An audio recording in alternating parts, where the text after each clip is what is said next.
it's natural to have psychophobia. It's very, very natural. But that shouldn't mean that we place a us and them kind of thing, where people with mental illness, they're the ones to be afraid of, because it's not true. You know, there are the people who are undiagnosed are actually, you should be more afraid of the people that are undiagnosed, because they're not controlled and medicated. They're the people walking around in society that say there's nothing wrong with me. And the person who walks around and says there's nothing wrong with me is the scariest person in the world, because they haven't begun to understand why they act the way they act. They haven't had any form of therapy or any, they think that they're perfect. And the people who walk around and say there's nothing wrong with me and I'm perfect and I'm normal, they're the craziest people on the planet. Because look what they're doing. They're acting out in whatever way. And when you think about it, everybody's crazy. My therapist was the first person to tell me everybody is crazy. Everybody has issues. Everybody has something they can work on. So if you're going to walk around and say that you're not crazy and everything's fine with you, or I don't want to hear about anything. I don't want to talk about anything. There's nothing wrong with me. I don't have any issues, and whatever I'm going through in life, I'm not going to get help, or I'm not going to take responsibility or acknowledge that maybe I fucked up my marriage. It takes two people to break a marriage up, not one person, two people. So what did I do? Is it always the anger? I mean, the people are angry all the time when they break up, and then their kids are in the middle, and they put it on their kids, right? And the wife's no good, the husband's no good, and then they keep going on, and it's ugly, and it gets worse and worse and worse in divorce battles, and all that is anger. How are they going to release their anger? What are they doing to release their anger? What are they doing to reconcile their relationships? I'm at least trying. I'm taking responsibility. I'm owning up that I'm angry. First of all, I'm saying I'm angry, and I'm saying I have problems. Whether I want to put a label and diagnosis is another story. Somebody else wants to put a label and diagnosis on me. I call it anger. I give it that much of a label, an emotional label. I'm angry. Why? Let's find out when you watch the film. Let's see if it's valid or not valid. Let's talk about what I'm angry about. And how does this one woman, me in the film, release my anger? How does she go about releasing it? Because that's what's important. You can have it, but then try to get it out. If not for anybody else, for yourself, so you can have some kind of normalcy, so you can have a life. Because we're not born on earth to suffer, I don't think. The Constitution states that we should, in pursuit of happiness, right? My hand's itchy. So I'm putting water on it constantly, but my medicine's at home. But acknowledge that you are, because we're all angry on some degree, to some level, about something, and that's very, very normal. But how do you get it out?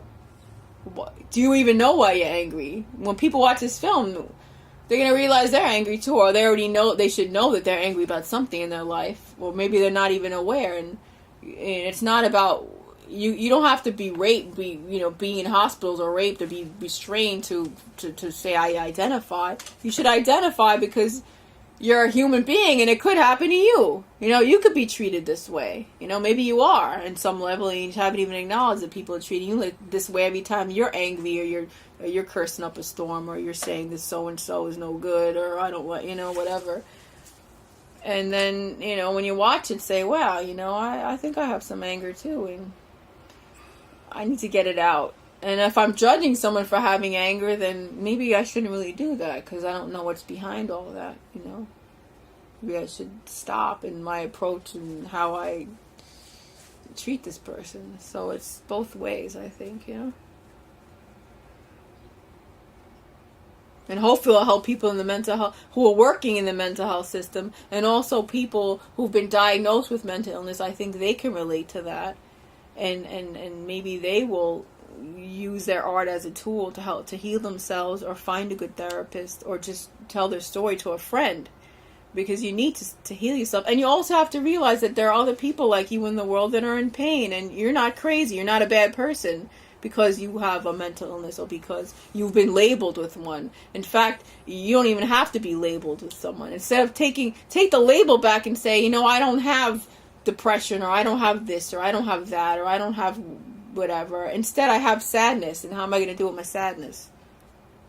That's my label. Put that label on yourself. It's a better label than walking around saying I'm crazy and I'm mentally ill, because then you're going to leave no room for yourself to do anything else the rest of your life. Like when I used to tell myself I was crazy and I had a mental illness, I was unable to do anything with myself. I had this perception of myself that I was nuts and that I was no good and I would never amount to anything, because people in the mental health system told me that you're going to always have to take medication. You're never going to be able to go to work or school or do this or do that or have a normal life or anything. When people tell you that, you start believing it.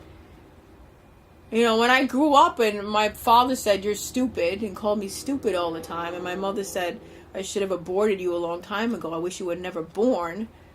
And, you know, you're no good. You're never going to amount to anything. I believed it. You believe that when you're a kid. And then when you're vulnerable in the system, in a hospital, and you're at your worst, and you're upset, and some doctor is telling you you're never going to be able to live a normal life, take this medication the rest of your life, and you're crazy, and this is their diagnosis, and they refer to you as a number and a diagnosis, and as a patient, and they use terms like this, and they label you, and they say you're no good.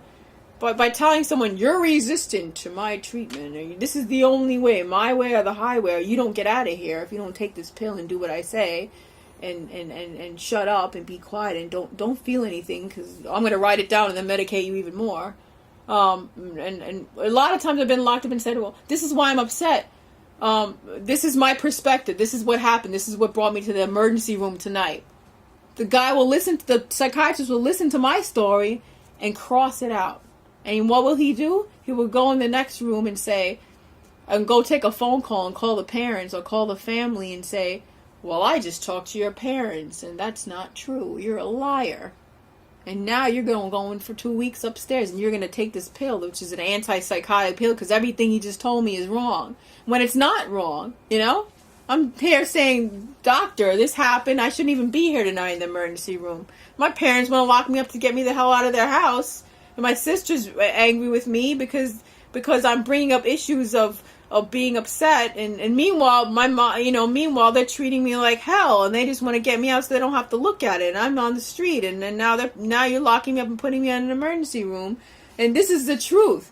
But they don't want to hear it. Instead, they want to counteract what you're saying. They assume that you're crazy right away. They assume that you're a menace to society right away. They assume because you have the diagnosis and the history, which my parents gave me in the first place, you're wrong. So anything you say, you're guilty before you're proved innocent. It's the opposite. You're no good. Already you're a criminal.